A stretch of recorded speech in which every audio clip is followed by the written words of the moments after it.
Greece Greece Bharat के लिए इतना इंपॉर्टेंट क्यों है?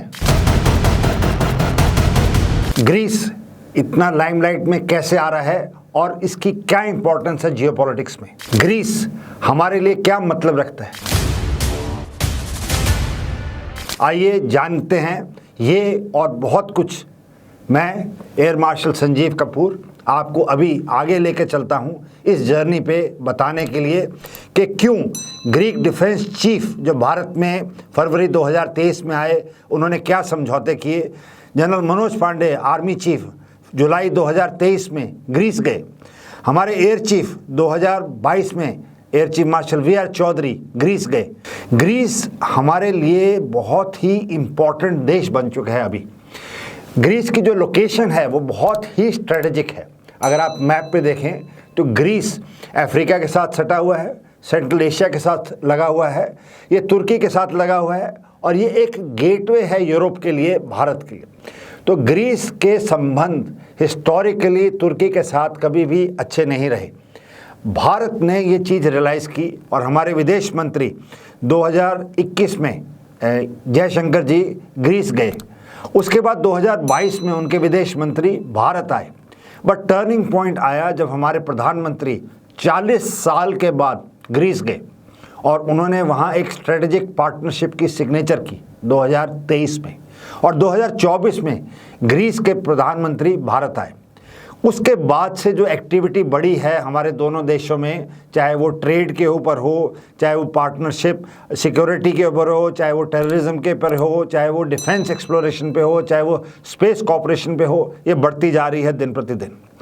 भारत जो तुर्की, पाकिस्तान और अजरबैजान का नेक्सस है उसको तोड़ने के लिए अपने संबंध मजबूत कर रहा है ग्रीस के साथ। ग्रीस हमारे साथ एक सिविलाइजेशनल कॉन्टेक्स्ट रखता है। अगर आप हिस्ट्री में पढ़ें तो अलेक्जेंडर जो 326 बीसी में आए थे वो भी ग्रीस से आए थे, और उस समय जो ग्रीक सिविलाइजेशन के भारतीय बुद्ध संस्कृति के साथ संबंध थे वो भी हजारों साल पहले के हैं। एक सिविलाइजेशन है ग्रीस जिसकी बहुत अहमियत रही है और इसको यूनान के नाम से पूर्व हिस्ट्री में जाना जाता था।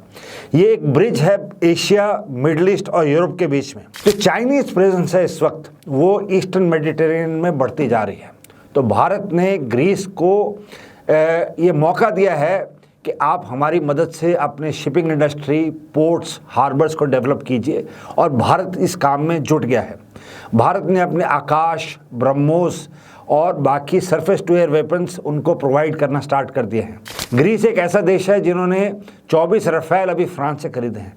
तो भारत और ग्रीस के बीच में जो इक्विपमेंट है वो साझा होने वाला है। उसके कारण जो ट्रेनिंग है, जो एक्सप्लोरेशन है वो कॉमन होने वाली है। भारत जो साइप्रस है उसके साथ भी संबंध अच्छे कर रहा है। अगर आपने नोट किया होगा, जो कि नेबर है ग्रीस का, हमारे प्रधानमंत्री अभी वहाँ गए हैं। और आर्मीनियन प्राइम मिनिस्टर के साथ भारत प्रधानमंत्री गए तो नहीं, बट उन्होंने कई सारी मीटिंग्स किए हैं। कुछ और तुर्की ने एक ब्लू होमलैंड करके एक कंसेप्ट बनाया है जिसमें कि वो ईस्टर्न मेडिटेरियन, एजियन सी और ब्लैक सी पे काफ़ी हद तक कब्जा रखना चाहता है।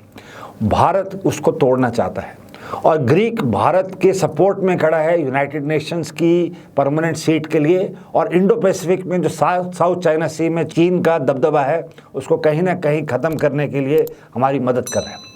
भारत ने इसके प्रति चीन को साइबर सिक्योरिटी और टेररिज्म पे हेल्प करने के लिए अपनी सपोर्ट दी है। और भारत ने जो डिफेंस इंडस्ट्री है वहाँ की, चाहे वो हेलेनिक एरोस्पेस इंडस्ट्री हो, चाहे वो हेलेनिक डिफेंस सिस्टम्स हो, भारत की DRDO उनकी पूरी मदद कर रहा है। ग्रीस एक नेटो का देश है और ये हमारे लिए काउंटर बैलेंस है उस पूरे रीजन के लिए। एंड भारत ये इसको पूरी तरह से मदद कर रहा है इस वक्त बढ़ने के लिए, ग्रो करने के लिए। और आने वाले दिनों में टूरिज़्म के अलावा एक डिफेंस इंडस्ट्री का सेटअप, और भारत के लिए जियोपॉलिटिकली एक ऐसा अलाई चाहिए हमारे को नेटो के अंदर जो भारत की बात कह सके। ये और बहुत कुछ अगर आपको जानना होगा तो हम अगले प्रोग्राम्स में कंटिन्यू करेंगे। Thank you very much and जय हिंद।